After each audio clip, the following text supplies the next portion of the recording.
Hello everybody, my name is Victor Bravo, and today we are talking about the wants and needs analysis, or the needs assessment. This is an amazing step. This is where deals are made. This is where deals are lost. If you're doing it wrong, that's okay. We're going to stop that. I'm going to teach you everything that you need to know to do an amazing needs assessment, and that way you're going to be able to sell a lot more cars. You're going to be able to communicate with your clients a lot more better and find the perfect car for them. So the first thing that you want to do is you need to figure out, who is the car for? Is it for the wife? Is it for the husband? Are they shopping for their kids? Are they going off to college? You got to figure that out. Once you figure that out, you need to figure out if there is a trade-in. Now, if they do have a trade-in, timeout, everything stops. Now, you have to get the information from their vehicle and get it over to your desk immediately. And the reason is because in a sale, the energy comes in waves. It goes up and it goes down. It goes up and it goes down. They get excited and then they come down. So at the end of the test drive, their energy is way up. And that is the time that you want to stick numbers in front of them, because then they're that much more motivated to buy a car from you. So if you come back from your test drive and you get them into your desk and then you start showing numbers and you say, oh, do you have a trade-in? Yeah, okay. But let's say your used car manager or the desk is working 4, 5, 6, 7 deals, and now you're waiting 20, 30 minutes for an appraisal after you've already test driven them. And all that dead time, whether it's 10, 15, 20, 30 minutes, they're just waiting. All of their heat, all of their excitement, all of their energy is just going further and further and further away. Then they start to get frustrated, then they start to get irritated, and their desire to buy a car is far less than if you were to just stick numbers right in front of them. So that is why it is so important for you to find out in the needs assessment early in the game if they have a trade-in or not. So that's huge. Now, you're probably asking, well, Victor, how do I get that information so early on? I haven't even built rapport yet. There's a couple of ways that I do it. And so this is one of the coolest things that I do is I just say, and it's simple and it's easy and it's not complicated, so anybody can do it, and you can do this. And it just goes like this. Hey, is there a vehicle that you're going to be selling the store, like a trade-in or something like that? Are you going to be getting rid of that car? And they'll say, yeah, well, I need to get rid of that car in order to buy a new car. Oh, okay, great. Is it okay if I take a couple of pictures of the car, and then that way I can get that information over to my manager, so that way when we're finding your perfect car and take you on a drive, he could be getting a value for that car? Yeah, that's cool. Okay, cool. And then, hey, is the registration, is that in the glove box or in the center console? And they'll say, oh, it's in the glove box. Would you mind grabbing that for me? I don't want to be digging through all your stuff. Yeah, that's no problem. And then you take a picture of the back of the car. You take a picture of the VIN number that's inside the door. Then you take a picture of the odometer. And then you take that information along with the driver's license and the registration to the desk and say, hey, I'm going to go land my customers on a car and I'm going to take them on a drive. So I'll be back in 20, 30 minutes. Okay, great. Now, when you go to ask for the driver's license, it's real simple. Say, hey, do you have your driver's license on you? And you always take your fingers and you make this little, that with your fingers, as if you're holding a driver's license in your hand. Say, hey, do you have your driver's license on you? Yeah. And by doing that, I don't know what it is about that, but that right there, I don't know if it's the customer imagining the driver's license in your hand or they can see it, but they instinctively always go for it. So use that trick. Hey, do you have your driver's license on you? Yeah, okay, great. Let me I'll take a picture, I'll take a copy of that when I'm in there.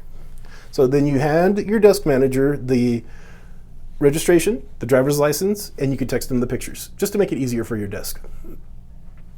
So that way, when you're out on the drive, they're getting the appraisal done. One of the tricks and tips that I use and that I want to give you is never refer to the trade-in as your car.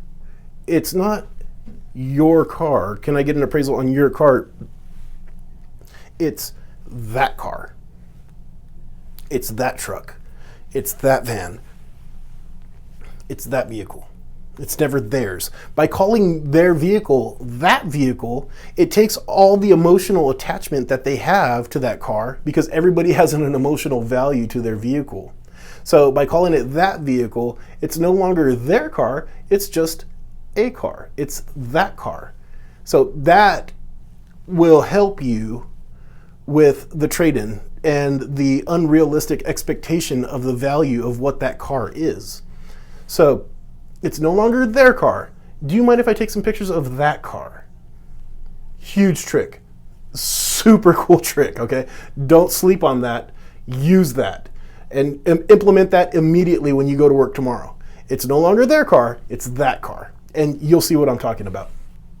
Okay, now, after you figure out if there's a trade-in or not, you get all that information over to your desk.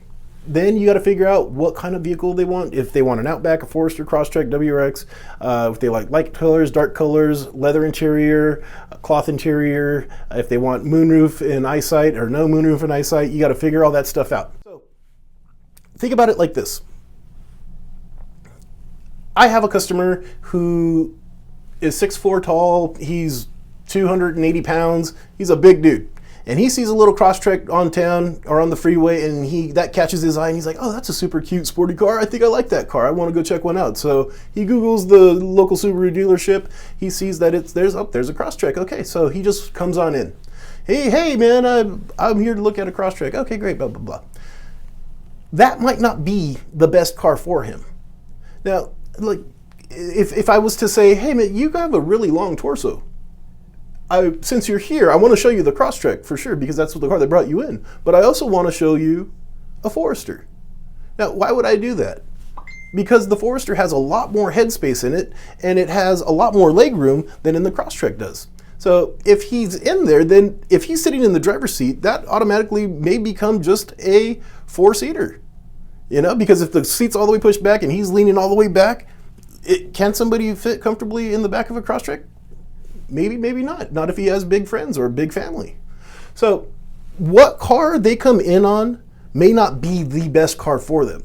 So you, as a professional, you know your product. You know your cars inside and out. You know what car would be best for them. And that's why they're there to see you. You are the professional. This is what a robot cannot do. And this is what makes you irreplaceable. Now, your ability to suggest something is huge. So I'm going to show you the Crosstrek because that's the car that you came in, but just by looking at you, I think that the Forester might be a better fit, and I just want you to see it. That way you're here, and we can just cross it off the list if you don't like it. But 99.9% of the time, people will thank me, and they love me. Victor, thank you so much. This is the perfect car for me. So keep that in the back of their mind. Just because they came in on that car doesn't necessarily mean that that's the best car for them. One of the most beautiful lines that I've ever learned, thank you to my mentor and my coach, Michael Hargrove. He taught me this line, and it's beautiful. And it goes like this. I'm going to share it with you. I wasn't going to share it in this. I was going to save it for more of an advanced training, but this is super cool, and it's going to help you tremendously. And it goes like this. It's 90% of my customers that come into the store, all they want to do is learn about the brand, find the car that fits their wants and needs, get some numbers so they have something to think about. Is that kind of like what you had in mind? Yeah. Okay, great. So rewind that, watch that a bunch of times, write it down, memorize it, and use it with your customers. That is huge. 90% of my customers that come in, they just want to learn about the brand. They want to find a car that fits all their wants and needs, and then they want to see some numbers so that way they have something to think about. Is that what you had in mind? Yeah, pretty much. Okay, perfect. So what just happened right there? What just happened right there was not only did you commit them to being receptive to the things that you have to say, but you also committed them to going on a test drive, and then you also committed them to a write-up, which is huge. That takes all the guesswork after the test drive. You know, a lot of people, they'll say, Victor, I struggle after the test drive. How do I get them into the store? Well, you should be pre-framing them before they even find a car. This is the needs assessment. This is where you're laying the foundation for the deal here. We have like 18 foundations, 7 foundations, but this is huge right here. Every step stacks onto the next step. if you haven't already noticed, the 1 minute sales or the center yourself leads right into the meet and greet, and the meet and greet leads right into the needs assessment. So that's what I'm going to leave you with there. I'm going to cover a lot of, probably going to make a separate video for questions and how to ask questions and all the different types of questions there are, because you have to learn everything you need. You have to learn questions, because your ability to elicit information is everything. Thank you for your time. Thank you for watching this video.